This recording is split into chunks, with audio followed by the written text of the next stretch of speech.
Hello दोस्तों, आज हम बात करेंगे क्या शहद आपके लिए हेल्दी है। अक्सर आपने लोगों को कहते सुना होगा कि आप शुगर मत लीजिए, शुगर खाना नुकसानदायक है, शुगर के बदले आप शहद डाल लीजिए। शहद क्योंकि नेचुरल है तो वो आपके लिए बिल्कुल नुकसानदायक नहीं है, उसको शुगर के बदले एज ए ऑल्टरनेटिव ले सकते हैं। लेकिन क्या ये पूरी तरह से सच है और क्या हमारा पर्पस जो शुगर के बदले शहद को ले रहे हैं वो सर्व होता है? क्या है फ़ायदे, क्या है नुकसान शहद के और हमारा फाइनल वर्डिक्ट क्या है?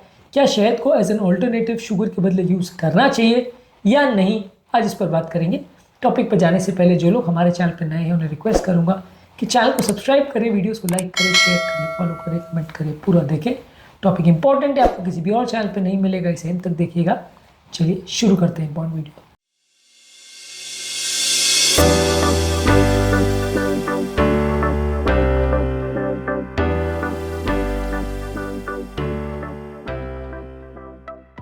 सबसे पहले शहद में कुछ फ़ायदे हैं, तो इन पर बात करेंगे। शहद में कुछ एंटीऑक्सीडेंट्स होते हैं जो बॉडी में इन्फ्लेमेशन को कम करते हैं। इसमें फ्लैवेनॉइड्स और फिनोलिक कंपाउंड्स होते हैं जो कि बॉडी में फ्री रेडिकल्स, जो कि नुकसान पहुंचाने वाले चार्ज कंपाउंड्स होते हैं, जो कि heart disease, cancer, inflammatory condition में रिस्पॉन्सिबल होते हैं। इसको कम करने के लिए एंटी इन्फ्लेमेटरी तत्व मदद करते हैं, तो इसका फ़ायदा शहद में आपको मिल सकता है। इसके अलावा शहद आपकी नेचुरल एनर्जी को बूस्ट करता है। यदि आपकी बॉडी में एनर्जी की कमी है और आपको कोई सिंपल कार्बोहाइड्रेट चाहिए, मान लीजिए आपको दौड़ने भागने का काम या एनर्जी का काम करना है, खेलने कूदने का काम करना है, सडन इंस्टेंट एनर्जी चाहिए, वजन बढ़ाना है, तो आपके लिए डेफिनेटली ये अच्छा ऑल्टरनेटिव है। शुगर भी इस मामले में अच्छा है कि शुगर में भी आपको एनर्जी मिलती है, इसमें भी एनर्जी मिलती है, तो एनर्जी प्रोवाइडिंग फूड अच्छा है।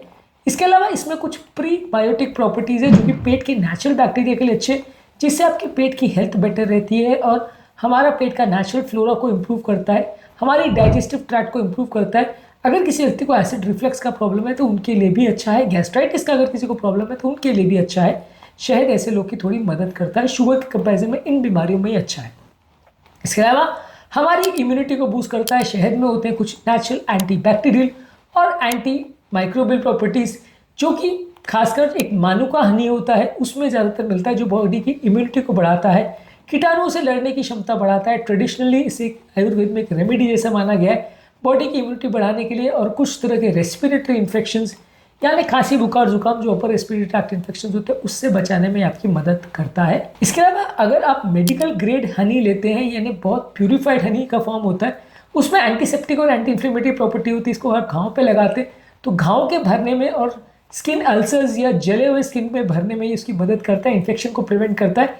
और स्किन एप्लीकेशन में डायरेक्टली आप इसको यूज़ करते हैं, लेकिन शर्त इसमें है कि शहद बिल्कुल प्योर फॉर्म में होना चाहिए, उसमें कोई इन्फेक्शन नहीं होना चाहिए। नहीं तो पता चले इन्फेक्टेड शहद जिसमें ऑलरेडी कीटाणु है उसको आपने यूज़ कर लिया तो फ़ायदे के बदले नुकसान हो गया। इसके अलावा शहद में कुछ थोड़ी सी मात्रा में विटामिन और मिनरल्स होते हैं। विटामिन B6 और राइबोफ्लाविन होता है, विटामिन C होता है, आयरन, मैग्नीशियम, फॉस्फोरस और पोटेशियम होता है। ये न्यूट्रिएंट्स की मात्रा बहुत ज़्यादा नहीं होती है, लेकिन हाँ रिफाइंड शुगर के मामले में यदि हम कंपेरेटिव एनालिसिस करते हैं तो थोड़ा बहुत हमको एक्स्ट्रा फ़ायदा इसमें मिल सकता है।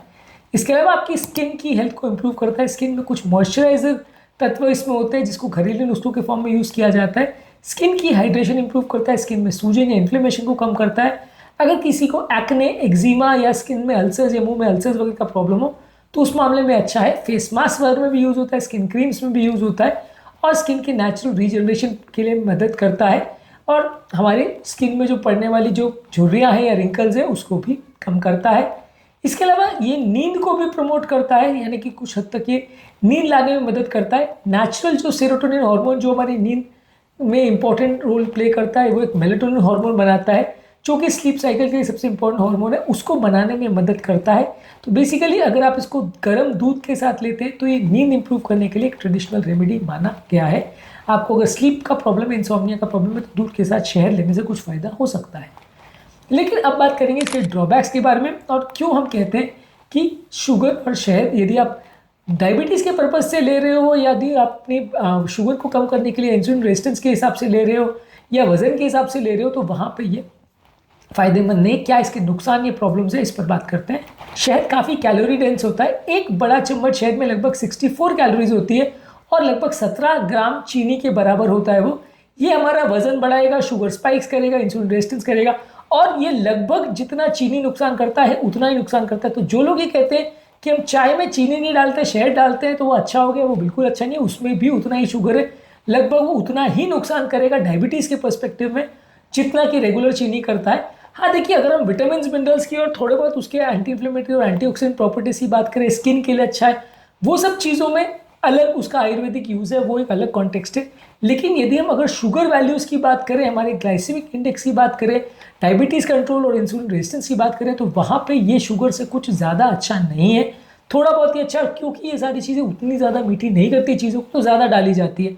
मान लीजिए आप अगर शुगर को 1 चम्मच डालोगे तो शायद आपको उसके कंपैरिजन में ज़्यादा मात्रा में डालना पड़ेगा, क्योंकि कंपैरेटिवली ये उतना ज़्यादा मीठा नहीं करेगा आपको। उतना नेचुरल टेस्ट जो आपको चीनी की आदत है, आपके चाय में, आपके कॉफ़ी में अगर आपको चीनी की आदत है, उसके बदले आप शहद डालोगे तो ज़्यादा डाला जाएगा। तो जहाँ कैलोरी बचाने का पर्पज़ था या जहाँ आपका इंसुलिन रेजिस्टेंस को कम करने का पर्पज़ था, कि आपका अगर मान लीजिए आपका ओवरऑल वजन कम करने का पर्पज़ था, तो वो चीज़ें इससे बिल्कुल सर्व नहीं होगी, क्योंकि शायद ये कुछ हद तक ज़्यादा ही खाई जाएगी, क्योंकि आपको उतना अच्छा नेचुरल टेस्ट नहीं देगा, जिसकी वजह से आपका डायबिटीज़ होने का चांस कंपेरेटिवली ज़्यादा ही होगा, कम नहीं होगा।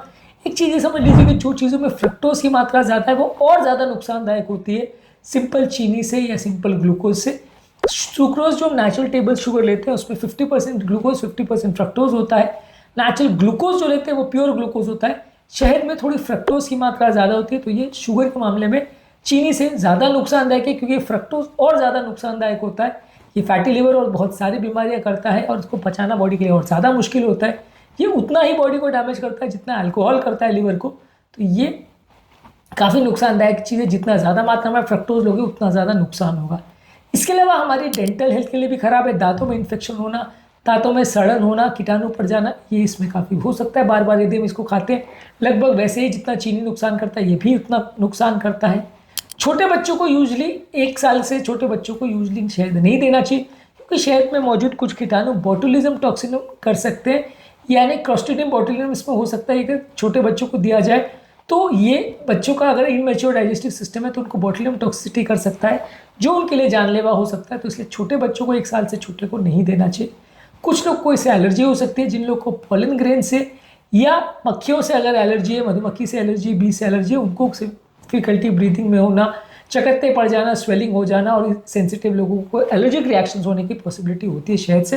तो एलर्जी सेंसिटिव लोगों के लिए अच्छा नहीं है। देखिए, ये समझने की ज़रूरत है कि किस पर्सपेक्टिव में हम शहद को यूज़ कर रहे हैं, उसके हिसाब से डिसाइड होगा कि ये फ़ायदेमंद है, नुकसान है। स्किन पे लगाने के लिए आपको अगर इन्फेक्शंस के लिए यूज़ करना है, इन्फ्लेमेशन कम करने के लिए यूज़ करना है, फेस मास्क के लिए यूज़ करना है, स्किन को मॉइस्चराइज करना है, तो बिल्कुल आप यूज़ कर सकते हैं। फेस मास्क के साथ इसको यूज़ कर सकते हैं, कोई नुकसान नहीं है, क्योंकि स्किन में आप जो यूज़ कर रहे हो वो बॉडी के अंदर अब्जॉर्ब नहीं होता, तो आपका शुगर लेवल्स नहीं बढ़ाएगा।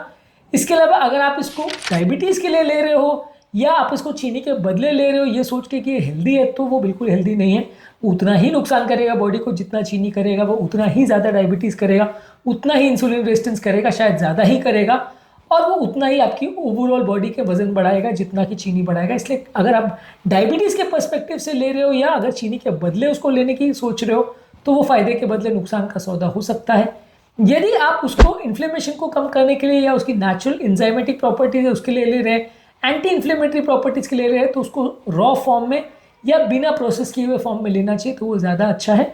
और इसको कोशिश करिए कि जितनी कम मात्रा में ले उतना ज़्यादा अच्छा है। यदि चाय, स्मूदीज, ओटमील गुड्स में आप इसको ले रहे हैं तो कोशिश करिए कम मात्रा में लीजिए। यदि आपको वज़न बढ़ाना है और एनर्जी के स्रोत के हिसाब से लेना है तो ये चीनी की तरह से आपके लिए हेल्दी है कि आप इसको चीनी के बदले ले सकते हो, वज़न बढ़ाने के लिए अच्छा है। तो यदि हम चीनी के बदले इसको ये सोच के लेते हैं कि ये डायबिटीज़ में मदद करेगा, वज़न कम करने में मदद करेगा, तो बिल्कुल उल्टा है और ये उतना फ़ायदेमंद नहीं है। उल्टा नुकसान का सौदा भी हो सकता है और चीनी से भी ज़्यादा कई बार नुकसानदायक हो सकता है। एटलीस्ट इतना मान के चलिए प्रैक्टिकल पर्पज से कि ये लगभग चीनी जैसा ही है, उससे कुछ एक्स्ट्रा फ़ायदा आपको नहीं मिलने वाला है। तो चीनी के बदले यदि आप शहद डाल रहे हो तो कुछ भी उसमें फ़ायदा नहीं है। उम्मीद करूँगा कि आज के टॉपिक में कुछ नई बातें जानने को मिली होगी। जो लोग हमारे चैनल पर नए हैं उन्हें रिक्वेस्ट करूँगा कि चैनल को सब्सक्राइब करें, वीडियोज़ को लाइक करें, शेयर करें, फॉलो करें, कमेंट करें, पूरा देखें।